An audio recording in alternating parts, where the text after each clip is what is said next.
ইউরোপে বাংলাদেশি সহ অভিবাসীদের জন্য পরিস্থিতি আরও কঠিন হচ্ছে। অনিয়মিত অভিবাসন নিয়ন্ত্রণে ইউরোপীয় ইউনিয়ন নতুন করে কড়াকড়ি নীতি গ্রহণ করেছে।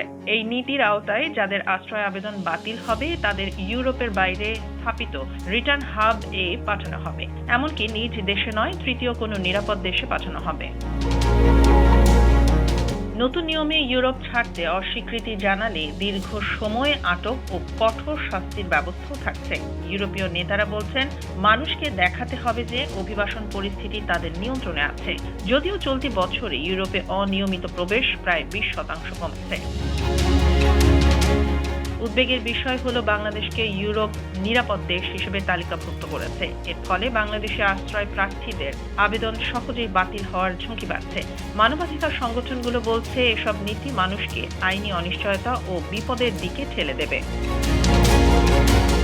2026 সাল থেকে চালু হতে যাচ্ছে নতুন সংহতি ব্যবস্থা। বাংলাদেশিরা এখন সতর্কভাবে ইউরোপের নতুন অভিবাসন নীতি পর্যবেক্ষণ করছে এবং সম্ভাব্য প্রভাব বোঝার চেষ্টা করছে। ইউরোপের নতুন নিয়মে কিভাবে তাদের জীবন ও নিরাপত্তা প্রভাবিত হবে তা এখন বড় প্রশ্ন হয়ে দাঁড়িয়েছে।